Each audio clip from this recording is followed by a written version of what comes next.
Hi, how are you? I'm good. How are you? I'm good. It's Uh, nice to finally kind of meet you. I know, right? I feel like we've sort of met in like a weird way, like through TikTok and Instagram, but we haven't actually like met. So yeah, this is Awesome. nice. What's this AI thing that you have? Oh, yeah, sorry. You can totally kick that out if you want. I signed up for this thing like I don't know, like a year ago, and it was supposed to be like an AI thing that would attend all of my meetings and like take notes and like transcribe the meeting for me. Damn. And it's really cool, but I've canceled it like I swear like 50 times and it just keeps showing up. So at this point I'm just like it's there. It's my best friend now. It's just with me. Does it work pretty well or? It actually does work pretty well. Yeah. Like when I when I do like work meetings and stuff, it is nice to like have a full transcription, and then even if I need to go back and like listen to something, it has the audio recording. So it's pretty cool. Wow. I'll have to look into that because I've been looking for something specific. Does it just work with Zoom or is it compatible with like Google Meet? It does Google Meet as well. Yeah. Cool. That's Yeah. awesome. Yeah, it is pretty cool. Well, thank you very much for taking the time to do this. I know you're probably really busy running a business, going to school, No, all it's that okay. stuff. I was excited. I was like, I wonder what she's gonna ask me. I was like thinking about like what to talk about. Like, it's gonna be fun. Well, I just want to start kind of at the very beginning. We know that a lot of like how we are as adults, a lot of our tendencies, mental health problems, if you will, come from our childhood. So why don't we start there and just tell me a bit about where you grew up, your family, brothers, sisters, etc. Yeah, for sure. So my upbringing and my family structure is actually very abnormal. Um, so I grew up in a small city in Ontario called Peterborough. And I grew up there with my mom. My parents divorced when I was pretty young. I think I was like 2 years old when they divorced. And so I grew up with some step siblings. I moved to Toronto for a couple of years with my little brother and my mom. And then us three, we moved to Victoria on like Vancouver Island over in British Columbia. Um, and that's where like most of my childhood occurred, I would say, from like 12 years old to 18 years old. And my dad still lives in Ontario with I actually have like a couple half siblings, so they live with him. I also have some half siblings that live in Alberta, in Calgary actually. So like my family's very like spread out. And then I moved to Vancouver when I was 18. I'm 22 now, so I've kind of been like all over the place, I guess. Did you have what you would consider a happy childhood? Um, I wouldn't say it was like unhappy, but there was a lot of I think there was a lot of conflict in my childhood, like with having a step family, and that step family was not ideal to say the least. And like not really having two parents in the household, and my mom, like on that side, we were pretty well below the poverty line as well. So I think while, like the circumstances surrounding my childhood weren't amazing, I was always a very like optimistic kid, I guess, growing up, and having like my little brother who's like my full brother, not a half brother or anything, like having him by my side was also great. We really like leaned on each other a lot. And my mom too, she's like super optimistic, like super hardworking. So even when there was like hard times, like I kind of leaned on her a lot, I guess. Do you look up to your mother in that sense? Like, do you find yourself kind of, I guess, as a role model in your life? Do you find yourself trying to be like her now that you're in your career, going to school? Mm, Um, in some ways, yes. In some ways, no. Like, I think a lot of times with our parents, we can kind of see patterns that we want to break ourselves. And so, like, seeing everything that she's gone through and like done to get me to where I am, that's kind of motivating to be like, okay, I'm going to break some of the patterns and things that happened to her so that I can soar and do my thing. But at the same time, I think she is a very independent person. She's like one of the most hardworking people I know. And so I think that's been really ingrained into me, is to be very independent, very hardworking, and like she always taught me, like, if I want something, just go for it, get after it. Like, you'll get it if you just work hard enough. So in that way, I would, like, I look up to her and I would like to be like her in that way. Awesome. I think Yeah. I think there's a lot of admiration in, especially when you see your parents go through something or achieve something fantastic. My dad was an entrepreneur growing up, so I always thought that was going to be my path in life as well. I really wanted to own my own business. And I'm sure you can attest to it. It looks fantastic from the outside, and then you get into it and it's much harder than social media makes it seem. Definitely. Like, my mom is an entrepreneur. She's owned her own business since she was like my age, like 22, and she's worked in the same field. She's now like 48.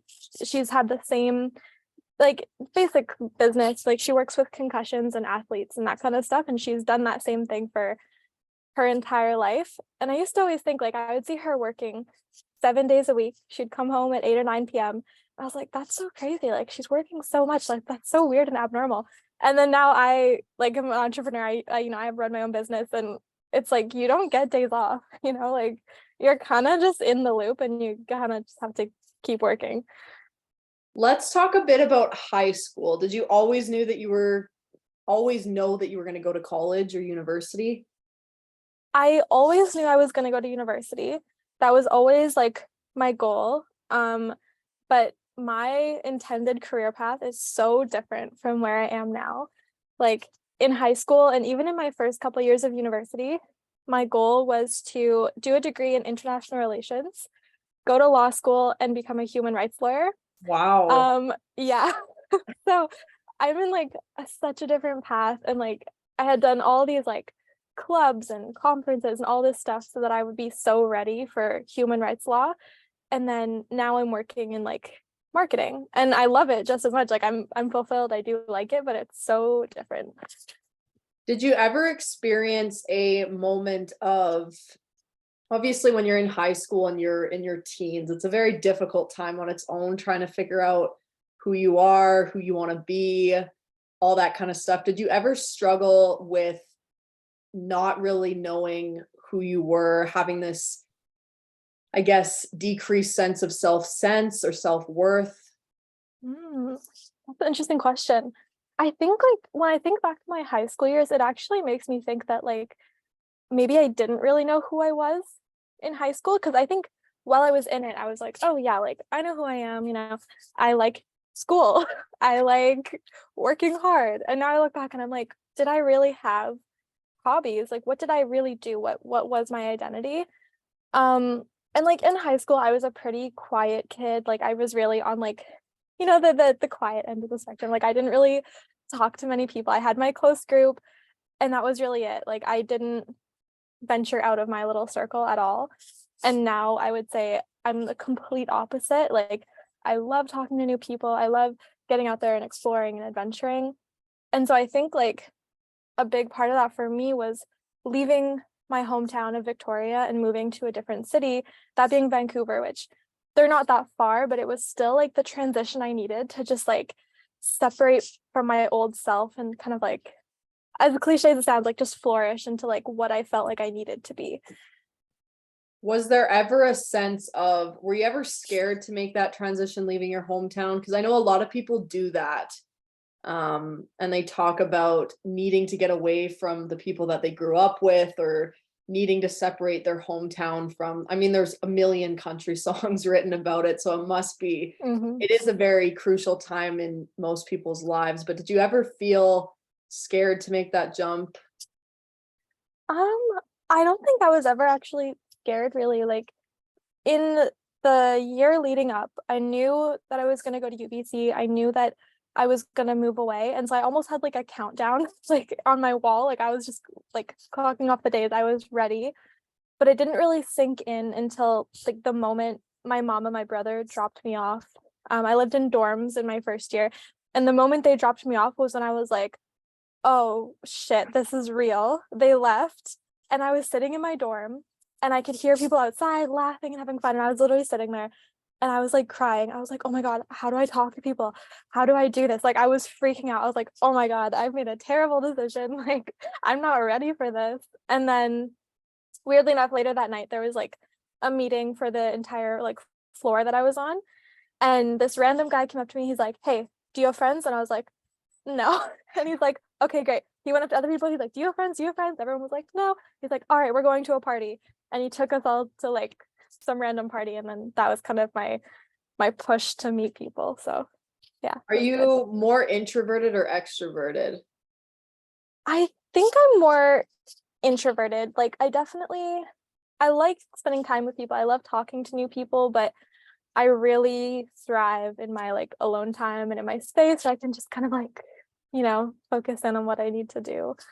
So What was it like? Like, I know you talked about kind of stepping outside of your comfort zone, meeting friends, getting into a new circle, so to speak. What was it like in those first couple of weeks adjusting to university and campus life? Because it's very different than high school. it's so different. And honestly, I loved it. Like a part of me was scared because I was like, okay, I'm meeting people from like all around the world. I'm meeting finally people who like I felt like I guess we're in the same mindset. Like, okay, we're all here to like learn and go to school, but like I don't know, it was weird. But I went a couple weeks early. So they have this program at UBC called Jumpstart, and it's like basically you just go a couple weeks early. They put you in a special group and you learn the campus, you play games together. Like it's kind of like summer camp. It was actually really cute. So I did that, and that definitely helped me meet people. When I was in high school, I never went to parties. I didn't drink. I was very like academic, didn't do Straight and anything. narrow.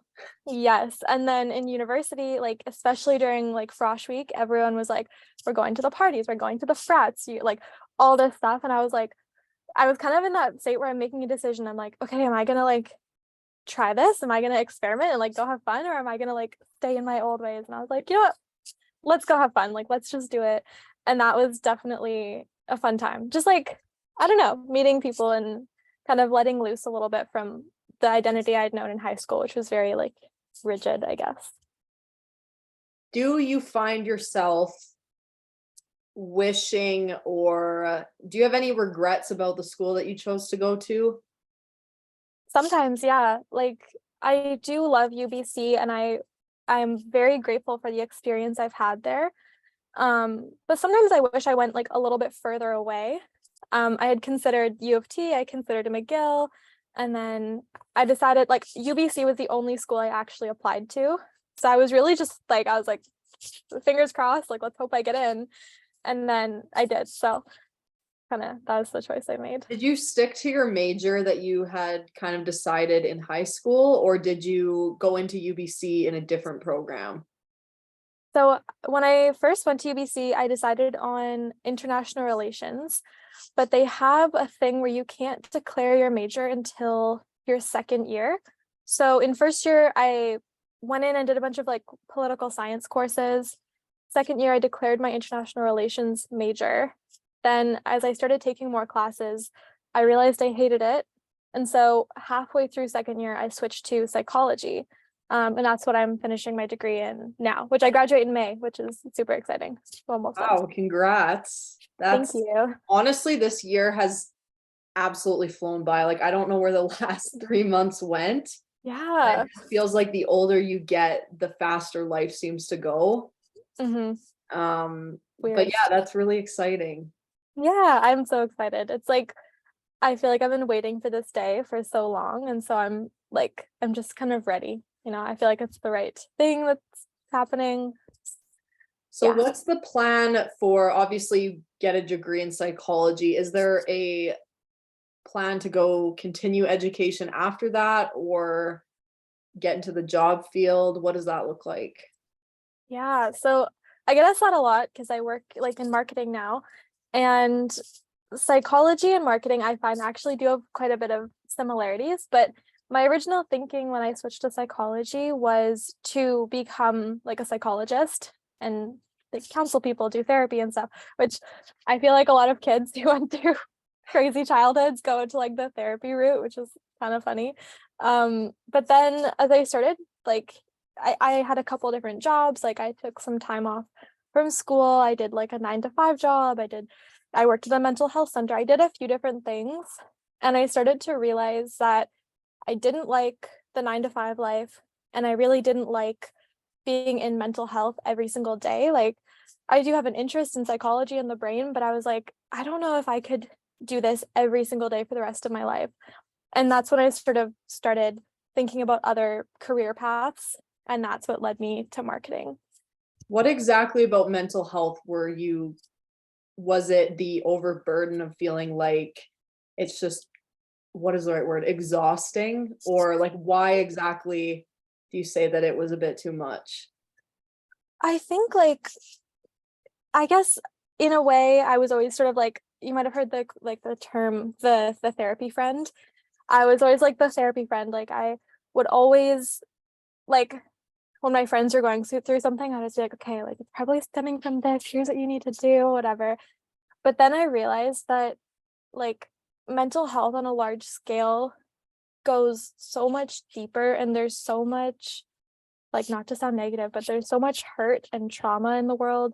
And like just thinking about how much other people are going through and wondering like, do I even have the ability in myself to help someone get through that? Like, do I have the ability to, like sit and think about that and talk about that every day? And like part of me wanted to help people and, be that person for them. But at the same time, I was like, I don't know if that's like my calling, I guess. I Yeah. think that's really mature, emotionally mature of you Thanks. to say, because especially as a 22-year-old, I don't think a lot of 20-year-olds, early 20-year-olds understand emotional maturity to that level or have the self-awareness to make a decision like that. So that's honestly, regardless of what you do, that is being able to make decisions for yourself is so important. And yeah, so I applaud you for that. Thank you. I wanted to ask you, you talk about being the therapy friend. What Mhm. impact did that have on your mental health? Did you ever feel like you were burdened by other people's problems? I actually felt the reverse. So I've always been very open to helping people with their problems, whether I'm close to you, whether I'm not close to you. Like I've always told people, I'm like, even if I've only talked to you once, like if you need someone to just feel like they're there for you, like message me. I don't care. Like I'll be there for you, because we've all been at a point where it's like I need someone to talk to and I don't know who to talk to. Um, so yeah, I've always been open to helping other people, but I think in a way that for some reason it made me feel like, oh, like I don't know if I want to burden them. Like I'll just leave it. Like I don't need to talk to them. I'll internalize it and deal with it myself, kind of thing. So yeah. Did you ever have a moment like that where you needed somebody and you were able to go to them for the same sort of support and help? I definitely have people I can reach out to. Like I have a really amazing, strong group of friends who like would be there in an instant if I needed them. But I always have that mindset of like, oh, I don't want to bother them. They're probably busy with school. They're probably busy with their own life. Like I don't want to burden them, even though I know that it wouldn't be a burden. But Right. yeah, Is it lonely sometimes getting trapped in that cycle? it can be. Yeah, where you kind of convince yourself like even when you know that there's people there, your mind is like, no, you're all alone. You don't have anyone to talk to about this. Like, and that can be isolating. So, I don't know. I always try to remind myself that like if there was a problem, even if I feel like I'm a burden, a friend who truly loves and supports me would be there for me, even in the smallest way. Like even if they said like, hey, like I can't be there for you in this really long drawn out way right now, but like I hear you, I support you, you're okay, like can we talk about this tomorrow? Like even just something small like that, I try to remind myself that like, my friends would hopefully do for me if I needed it. Let's go back to university. So you're in your Hmm. fourth year, approaching or fifth, fifth, Fifth year, actually. Yeah, I took some time off, so fifth year, but yeah. and you're approaching graduation. Is there a sense of I know I felt this when I was leaving the sports world, but is there a sense of like, oh my gosh, I don't know what's next? Like the unknown outside of school is scary. Do you feel that in some sense, or like this pressure to find the next best thing almost? Yeah, I would say so because I think when you're in school, it's easy to kind of attach yourself to the identity of like, oh, I'm a student, and like that's who I am. I'm in school every day, like that's me. Whereas once you graduate, it's like, okay, what am I? Like, am I just an employee? Do I just own a business? Like, what am I now? But I think that that's almost like refreshing where you don't have to attach yourself to a specific identity. Like now when people ask me like, "Oh, what do you do?" I usually say like, "Oh, I work in marketing." Like I've already sort of started detaching myself from the student identity and attaching myself to like, "Okay, what am I?" Like I work in marketing, but it's like I don't know. I don't know if that's like the right fit yet, I guess. I don't know. Still kind of figuring that out. Have you ever experienced uncertainty in not quite knowing where you want to be or what you want to do? Yes, definitely. Like half of that uncertainty comes from like, okay, do I even want to be in Vancouver for the rest of my life? Like, do I want to go somewhere else in Canada? Not really. Like, do I want to go to the States? Not really. Like, where do I want to go? Where do I want to live my life? And like, where do I want to start putting down roots? And then I question myself, I'm like, I'm 22. Do I even need to be putting down roots yet? Like, there's half of that. And then the other half is like, okay, I work in marketing, I do freelance marketing. Like, how do I even take a step up from here? Like, do I need to increase my like the marketing of myself as a person? Do I need to like venture into a new area? Like, I have no idea. Like, it's very confusing and it's all over the place. And so I try to remind myself that like it'll come together when it's supposed to, and I just need to like take things day by day. I'm such a planner. I always try to plan like 1, 5, 10 years out. And I'm like, I can't do that all the time. As a business owner and as someone going to school, how do you balance all of that? Oh gosh. If you do it all, like I don't know, maybe maybe you're just hanging on by a thread and It's like a lot of college students are. yeah, it's weird because sometimes I think like, oh my God, I'm literally holding on by a thread. And other times I think like, no, I've got this. Like I'm doing so good. Um, but it's weird because like, so I'm in school, I do freelance marketing, and then I also have like another business that I've been working on for the past couple of years that's like kind of in its development phase. We can talk more about that later if we want. But I find that what really helps, like in the simplest way possible, is my Google Calendar.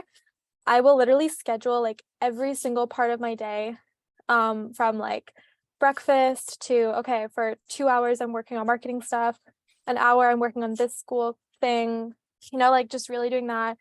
Like my daily to-do lists are so helpful.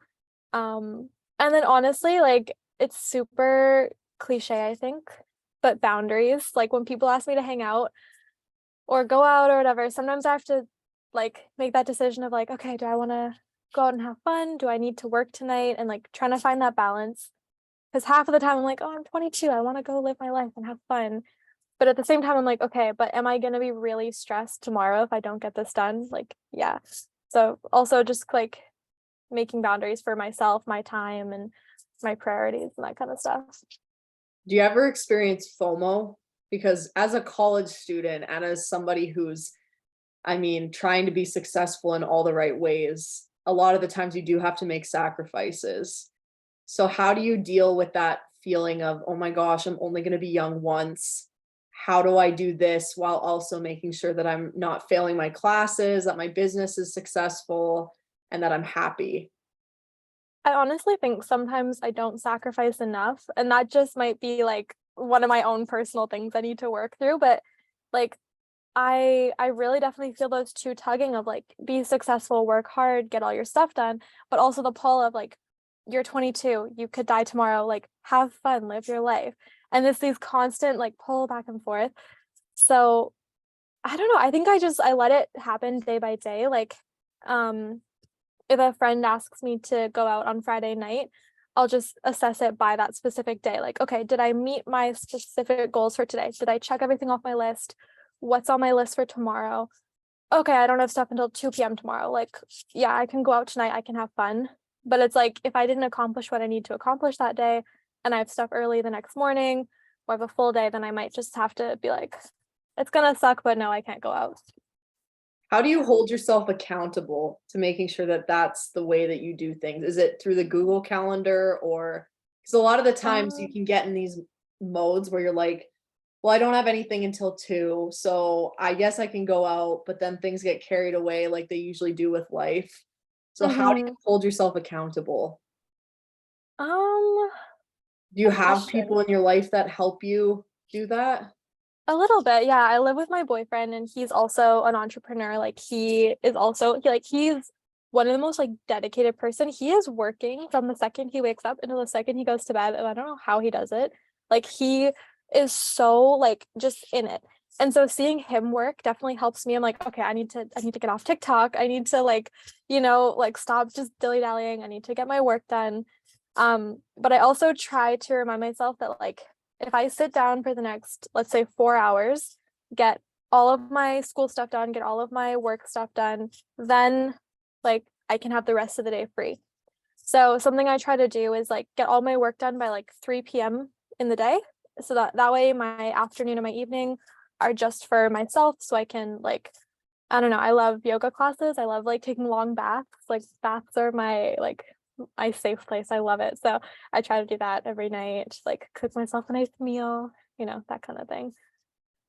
I love that. I think Thanks. surrounding yourself with the right people. I mean, there's tons of studies out there. A lot of really successful people talk about your circle all the Mm-hmm. time and how the people closest to you have the biggest impact on your well-being, your overall success as a person, whatever that looks like for you. Have you ever had to deal with coming out of high school, your circles changing and friend groups changing, outgrowing people?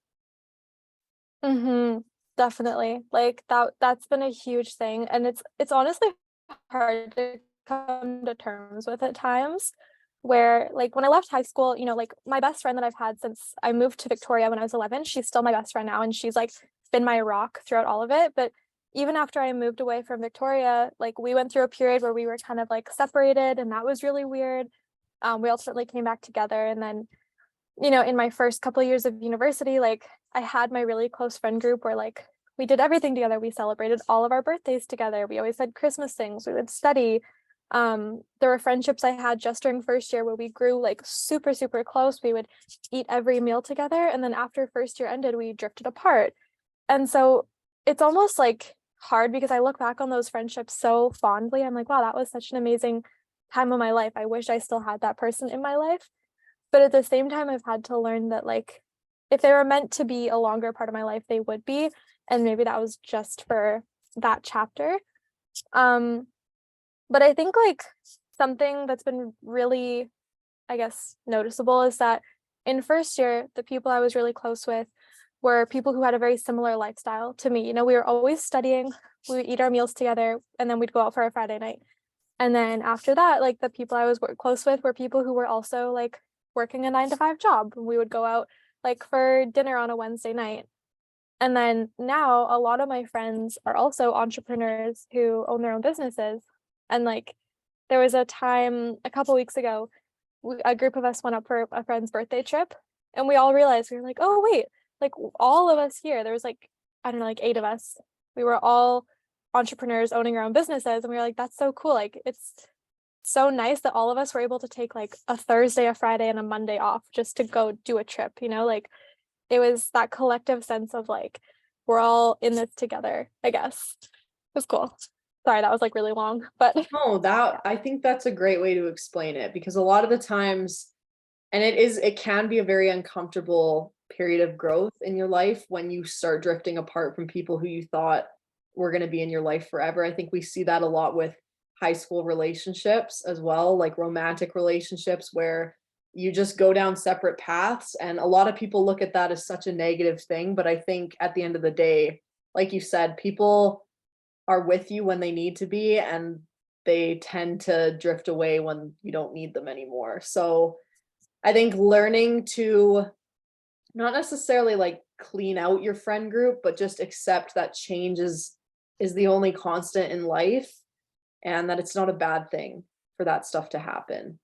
Definitely, I agree. And I've also noticed too, like sometimes a friendship won't entirely go away, but it'll just change. Like there are people, again, who I was close with in first year who it's like we don't hang out anymore, we don't talk on a daily basis, but it's like if I see they posted a story on Instagram, I'll still swipe up and be like, oh my God, that looks amazing. Or if we bump into each other in public, it'll still be like, hug each other and say hi and catch up for a second.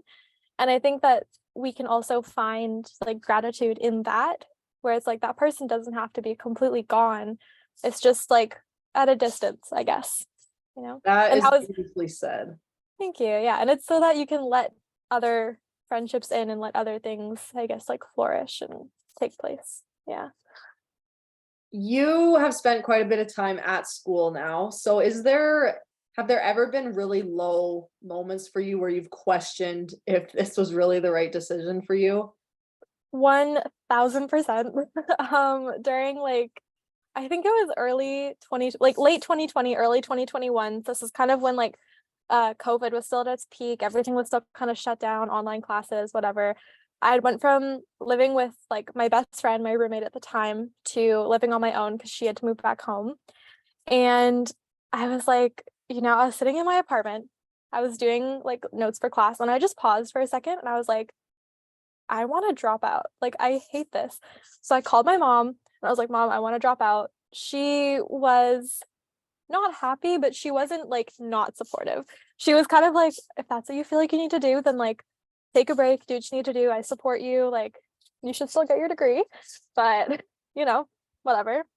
And I actually texted my dad as well. And me and my dad aren't super close, but I texted him and I was like, what do you think? And he was like, like if this is what you feel is right for you, then do it. Like the only person in life that can make decisions for you is you, and he was like, if this is the decision you want to make, do it. So that's when I actually took like a year off school, and that's why I'm graduating in 5 years now. But yeah, I totally took a year off. I was just not going to finish my degree at all, and then I was like, oh, fine. Like I ended up doing it because like so that's just what I needed What to do. was the primary motivation to come back? Was it the fear of having wasted so much time and money, or was there a fear of maybe the what ifs if you didn't pursue that? Yeah, there was like a few different things. One of them was like I got a scholarship to UBC that covered like all of my tuition.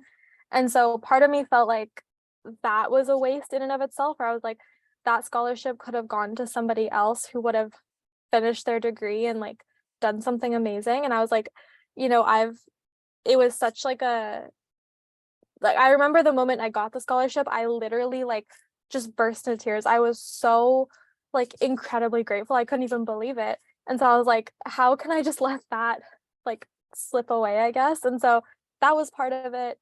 There was also the part of it where I was like, I was still unsure about what I wanted for my future. And I was like, what if I do want to go to law school still? What if I do still want to become a psychologist? Like, I don't know what I want. And so that was the other thing where I was like, I just need to push through. And I think the other thing I realized too was like I was just feeling very like isolated and anxious, and life was very stressful at that time. And so I think that was kind of impacting my like motivation for school. And so that's why I was like, I just don't want to quit. Like I just don't want to do it right now. I just want to like relax. And so once I kind of put all these pieces together, I was like, okay, like I just need to figure out a plan so that I can get through this like efficiently, so that I can pass my classes, maintain my mental sanity. And then when summer comes, I have a break and everything will be fine and we'll continue through. So yeah. You talk about having a 9 to 5 job while you're in school, which I can't even imagine how difficult that would probably be. Was there a reason why you decided to go work a 9 to 5? Was it financially motivated, or did you feel like it was the next step in your career to do that? A bit of both. Like I've had a job actually since I was like 12, I think I got my first job at a bakery. I remember like because I grew up, not like very, my family wasn't well off at all. And my mom was like, if you want things, you need to get a job and buy them yourself. And I was like, all right. So she had a friend who owned a bakery. I did that for a couple of years. I worked in an ice cream shop. I then worked at a shoe store. Um, and then during my last year of high school, I did like an internship at a bank. And then in university, I worked a couple different like part-time jobs. I worked at a gym. I did like a school co-op position, whatever. Like I just kind of was all over the place. So I'd always been working while in school. So I kind of had that like dynamic down where I was like, okay, these hours I'm at school, these hours I'm at work. That's good. And then when COVID hit, that's when I was like taking time off school and was like, okay, I can't do nothing. Like, I don't know what I want to do. So I was like, 9 to 5, let's just fill up all my time with that. And I hated it. I kid you not, it was the worst period of my entire life. I could not do it. It was actually an 8 to 5. It was an 8 to 5, which was even worse. I was like, is this even allowed? Like, it was just not, yeah, I Wow. hated it.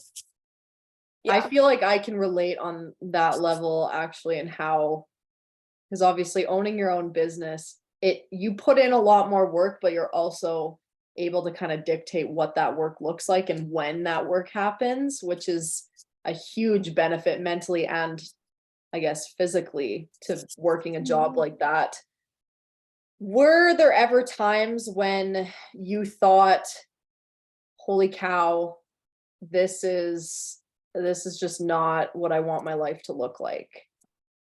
Um, like in terms of the like owning my own business or I in terms guess of the just nine to all five. of it. Was there ever a really, really, really low point in your life besides that period of time right when your best friend moved out that you were just questioning everything? Because I feel like a lot of times in our 20s, we just everything is just such a mess. Our relationships, our sense of self, all that stuff is just chaos. Um, yeah, honestly, I think during that time where I was doing like the 8 to 5 job and even a little bit after that, like I I thought that that was what I wanted. It was like my first ever like salaried position. And I remember like cheering. I was so excited when I got the job. I was like, oh my God, like I have a salaried like 8 to 5 job. I don't even need to finish school. Like I'm just gonna work my way up. This is it. Like I'm set. And then I was in it and I was like, this is it.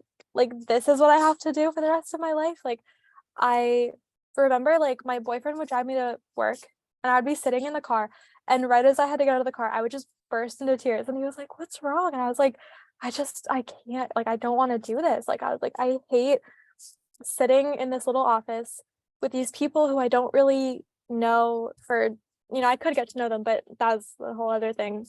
It's like sitting there for like 9 hours just on the computer, feeling like, what is the purpose? What am I doing? Why am I working to build this guy's dream when I could be spending these 9 hours building my own dream? And that was when I sort of like had that switch in thinking where I was like, I don't want to build his dream. I want to build my dream, and that's what I'm gonna do. And that's when I started like venturing more into like freelance marketing and building my way up there so that I could have my own business and do my own things. Did you have people in your life that questioned that decision? Yes, definitely. What was Most of my, that like? oh yeah, like most of my friends weren't like they weren't not supportive. Like they're my friends, so they were obviously like, whatever, it's gonna make you happy. But a lot of them were like, maybe just finish school. Like, are you sure this is what you want? And like, especially my super close friends, they were like, they know about, my upbringing as a kid and like not really having any money and like, like it was they know about how that impacted me and they were like, are you sure this is what you want? Like, are you sure you're going to be making enough money and you're going to have stability and like are you going to be happy? And I appreciated them very deeply for even like considering me on that level and thinking about how my decisions would affect me and stuff. But at the same time, I just kind of needed someone to be like, you know what, I believe in you, I support you, do your thing, we'll be here on the sidelines cheering you on. And ultimately they have been like, they've all been so amazingly supportive, which is great. And my boyfriend too, he was like the ultimate push for me to actually like do things. So yeah. It's always great to have people in your life that push you to do those things, because a lot of the times you need that in some circumstances, or even just to get out of your own head. It can be a difficult conversation. Did Hmm. your upbringing, not having as much money, does that affect you now in your life? Um, I don't like, I want to say yes and no. Like, I want to say yes in the sense like if you look at things on like a systemic level where it's like, I had less access to resources growing up. I had less access to like, I guess like a head start, if you will. Like there were periods when I was a kid where like we didn't really have a home, we didn't have food on the table for, however many weeks at a time. And like that that was, not enjoyable as a kid, but now I feel very grateful to have been able to make my own money and do my own things and be able to like, I guess, create my own life, feed myself, pay for an apartment, like do all these things. And also in that, like seeing my family also sort of level up, seeing my mom be able to work harder at her business and get where she needs to be, and seeing my brother go to school, like it's very, I don't know, it's really sweet. It's really beautiful to see that transition happen. And I guess in terms of like the money stuff, now my mindset is more like, okay, I need to work hard. I need to be successful. And that can be great. Like it can be motivating, but I think at times it can also be like a toxic loop of like go, go, go, go, go. So yeah. You live in Vancouver, which is Yeah. one of the most expensive cities Hmm. possibly in North America. I don't really know I shouldn't say that. I don't really know the US that much, but in Canada especially, there's like Vancouver and then there's Toronto, and you lived in both those places. How has that financial burden, so to speak, impacted your mental health as a student and as a business owner? It's kind of insane. Like throughout university, like I did have my scholarship that covered all of my tuition, and I worked, and that was good for savings and little day-to-day things. But I also had student loans that paid like my rent and my like groceries, things like that. And so like I, even though I got through school with my tuition paid, I do still have, a lump sum of loans that I'm gonna have to pay back once I graduate. Um, and I definitely attribute that to Vancouver being so expensive, because I think if I lived somewhere else, then I probably would have been able to get by just with the money I made from working. Um, but like at the same time, like I love Vancouver. Like it's an insanely beautiful city. Like having lived in Toronto as well, I would never go back. Like I love Vancouver so much, like the ocean and the mountains, and it's just like it's such a gorgeous city. Um, and like weirdly enough, I've been so lucky to find like really weirdly cheap apartments. Like there was a period where I was living in like a full one bed, one bath apartment for like $900 a month, which is like unheard of. Like a one bedroom apartment now is like 2,500. So that was weird. I lived in one for like 1,300 a month, like crazy prices. I don't know how I found it. Craigslist is great. Um, and then now obviously like I split everything with my boyfriend, which does help a lot. Like if I lived alone, I think it would be a lot harder.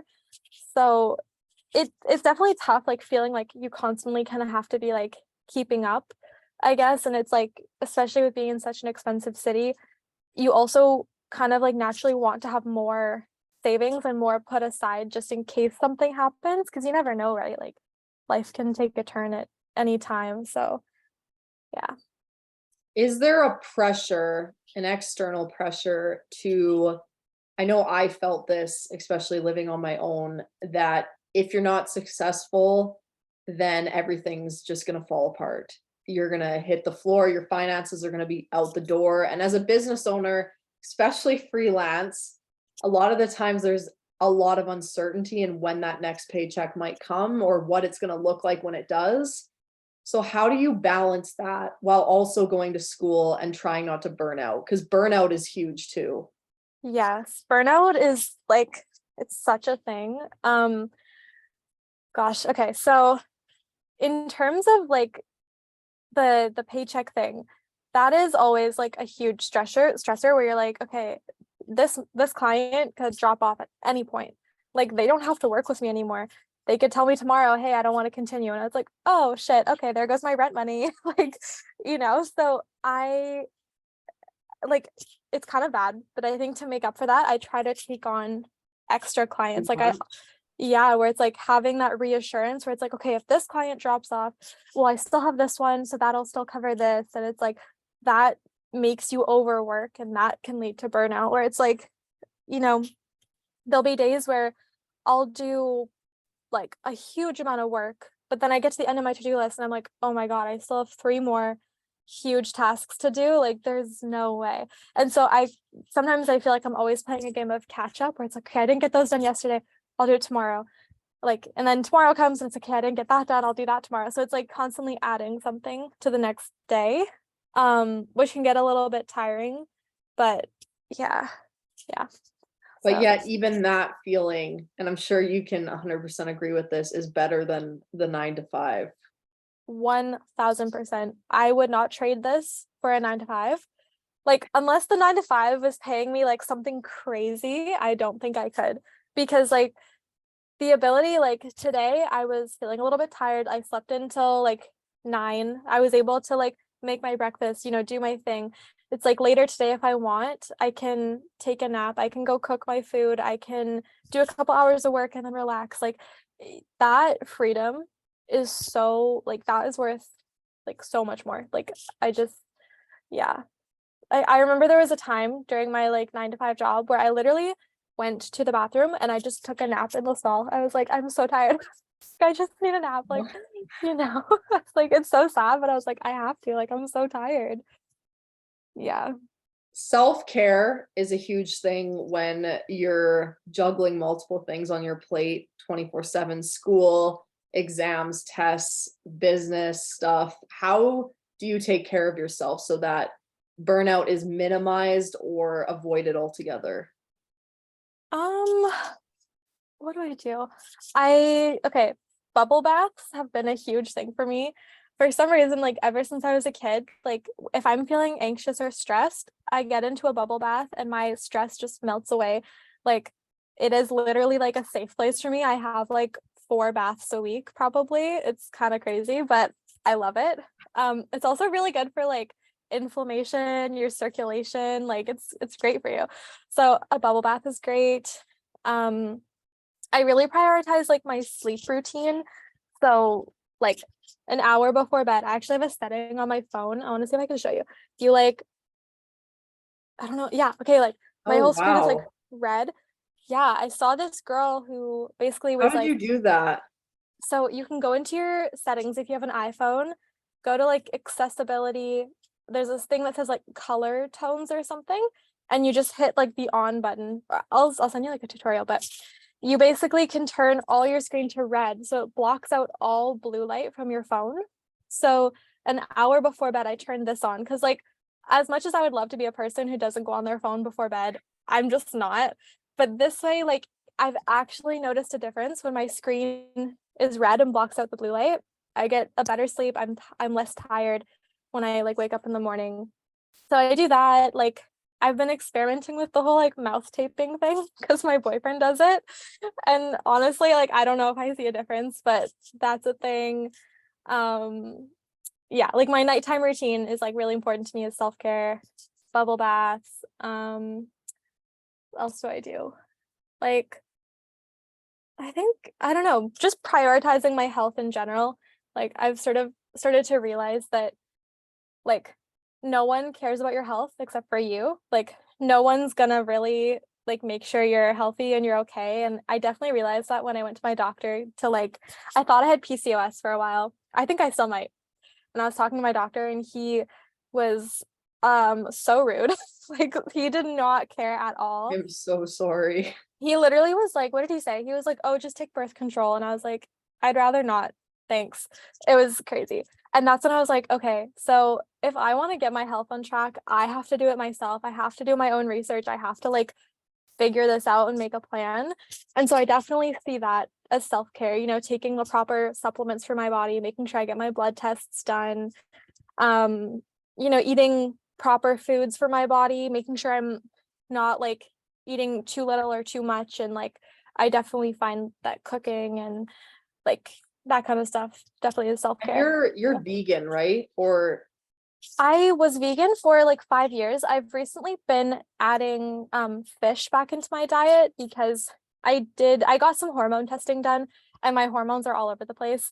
So I was talking to a naturopath. She thinks I might have PCOS. We're not totally sure. But if that is the case, I've heard that adding fish, like healthy fats, the omegas, all that can be really helpful. And I definitely don't eat enough protein. So I've just been trying to add in more like clean protein sources. So I eat like vegan plus fish, I guess. pescatarian? Yeah, pescatarian. Mine is like dairy and eggs, I guess. I don't know. Dairy, I mean, dairy you could go without, I think. Yeah. Yeah. Cheese Definitely. is one thing, like I love cheese, but milk and like all that other stuff, yeah, I could definitely knock that off and not miss it that much. I know. I definitely drink too much oat milk though. Like that was the one thing. I love oat milk. But then I started realizing like, okay, it all is like full of like sunflower oil, palm oil. And then I'm like, am I just doing worse things for my body at this point? Like, what do I do? So As someone who's yeah, in marketing, it's kind of crazy when you dive deep into the health and wellness side of that stuff, how unhealthy all these healthy products are marketed as. And like, as someone who has worked on that, like the brand side of things, it's easy to see why that would happen because obviously brands are trying to make money. At what expense, I guess, is the question. But yeah, that's something you definitely see the inside scoop of that kind of stuff. definitely. And like growing up, my mom was super, super, super health conscious. Um, and so like we like she kind of, I guess, I don't want to say conditioned me, but she very much taught me not to eat things that like had like corn syrup and added sugars and like all this like bad stuff. So I've definitely grown up with that mindset of like make sure I'm reading my labels, like do I know what that ingredient is? What does it do for me? Like that kind of stuff. I try not to be too restrictive though, because I think definitely there are times where it's like, like sometimes you just want to eat the chocolate chip cookie, and it's like, do I really care if this chocolate chip cookie has 15 grams of sugar? It's like, okay, it's one cookie one time, like it's okay. But I think in general it's good to like, you know make sure you're overall that you're eating well. I guess like the 80-20 rule or whatever they Right. say. Yeah. I think that's a good way to do it. I mean, no person's going to be 100% perfect. That's just an unrealistic ask. Yeah. What does success look like for you and happiness? Ooh, I think honestly like freedom. Success and happiness look like freedom. The freedom to just like live my life the way I want, whether that's traveling and working from a new city, whether that's being able, like in the most superficial sense, to be able to shop at Whole Foods if I want, or to be able to sleep in until 10 a.m. if I need, to be able to like just, I guess, live stress-free in whatever way I want. That is kind of what success is to me. And I think also like making making a tangible difference, if that makes sense. Like I I like being able to see the specific like end result of something that I did and being able to see how that ended up helping someone, right? Like if I post a video for a client and it gets like, let's say it gets 100,000 views, it's like, did that actually do anything? If no, then it's like, okay, I'm not going to feel successful. But if I can see that there was like a specific tangible thing that came from that, then I'll feel the success, if that makes sense, I What would that guess. success look like for you in terms of like for instance, a lot of the times people say, well, I want the big house, I want the fancy cars, and all that stuff Mhm. is very materialistic. But in terms of what that would look like for you, have you thought about that at all? Um, I don't know if I have. Like, I definitely want a nice place I can call home one day. I don't know if that's going to be like a huge house or if it's just going to be like a nice apartment. Um, I'm not really sure. Like, I guess I haven't put a lot of thought into that. I've just always thought like I just want to at least feel like bubble wrapped financially so that whatever I do want, I can get it in a sense. Like we're not talking like buying a mega yacht or anything, but like, if there's something I need or if I want to treat a family member or friend or if I want to fly somewhere, that I can do that. Um, and if with that comes a nice car and a fancy house, that's always nice. But yeah, I don't know. What about mentally speaking? What does success and Mm, happiness look like to you? Um, okay. So I guess I don't know if this makes sense. I'm gonna try and explain my like thought process here. So like I saw this video once that was talking about how if you feel happy, like super happy every single day, that's not normal. Like you should have days where you feel neutral, you should have days where you feel a little bit sad. Most of them should be happy, but not all of them. And I started thinking, I was like, okay, if we were to like average that out, what would that look like? And I feel like it's like if you had happy on one end, sad on the other end, and neutral in the middle, you'd want to be like just to the left of neutral, like just slightly on the positive side, but you're not like all the way at the end. Where it's like you can wake up in the morning and just kind of like almost feel like you just took a deep breath. You're kind of like, ah, okay, like let's get on with my day. Like that's kind of how I think success would feel on a mental scale or a mental version. I don't know. I That makes actually sense. saw a video similar to that where I think it was a psychologist and he was talking about how we're always happy because it's so easy to be happy with dopamine in our phones and in social media, Mm-hmm. especially. And so I find it interesting that you would say that because I think that's a really good way of putting it that you don't like if you're happy, ecstatically happy all the time, what would there be to look forward to with all Mm-hmm. these big events or anything like that? So I think that's a really good way to explain it. Yeah, I think like the thing is too with like being happy all the time is like, is it real happiness or is it artificial? Like when I scroll on TikTok because I'm stressed, it's like, is this actually relieving my stress or is it just masking my stress? Right. So trying to ask myself like, um, I saw this quote the other day. It was probably on TikTok, to be honest. And this girl was like, at any given moment, ask yourself, how can I make this moment more fun? And that's been something I've been trying to incorporate into my life, where if I'm working and it's kind of like bland, it's like, meh, I'm just getting work done. Like, what can I do to make this more fun? Okay, I can put on my favorite music in the background. I can put a blanket around me. I can get a big glass of lemonade. Like, I can do all these little things to make it more fun. And I've been trying to just maintain that throughout my life so that like nothing ever feels like neutral negative. It's like neutral positive, I guess. Yeah. That makes sense. That's a really good Yeah. way to put it. That's a really good way to put it. Thanks. I think one final question, Okay. and as you near graduation, you're wrapping up your education to some extent, the first big step in that, anyways. What advice would you give to that younger version of yourself coming fresh out of high school? Take it day by day. Your plan is probably not going to work out how you want it to work out, and that is for the best. That is actually the best thing that can happen is if your plan doesn't work out how you want it to, because that's how you grow. I think the most growing I've done has happened because nothing went as I planned it to go. I think I've found more of my like calling as it is right now, more of myself and more of my identity through the growing I've done and through the ups and downs than I had if I had like, if everything had worked out and I took the LSAT and I went to law school and everything just, you know, went according to plan. I think I've become a better person because of, things not going as they should.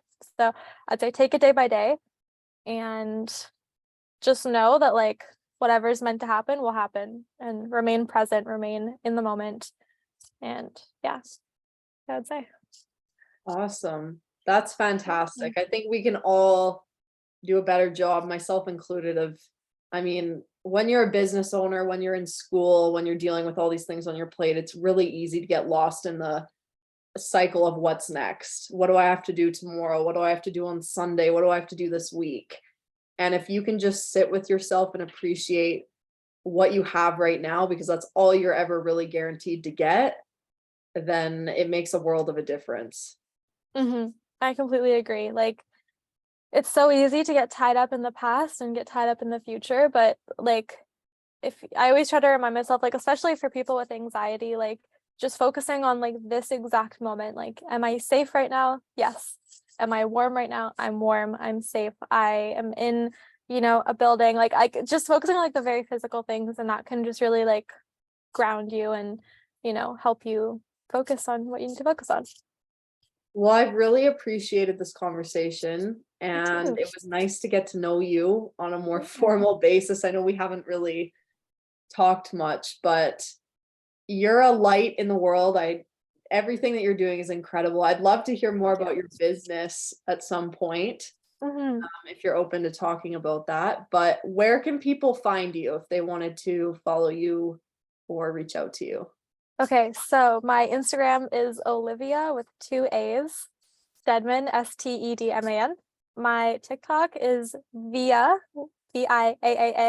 Lauren, on TikTok. So I'm more active on TikTok, definitely. That's where I have more fun. My Instagram's a little sad right now, but I'll yeah. also link everything in either the caption or the show notes or whatever it happens to be so that people can come follow along your journey, see what you're up to, all that fun stuff. Again, Awesome. thank you so much for coming, and I'm looking forward, personally speaking, to seeing what you do next. You're going to be incredibly successful. Thank you. You too. I love watching your journey too. It's amazing. So yeah. Well, have a great rest of your day, and I'll let you know when this is planning on going live. Awesome. Sounds good. Thank you. No problem.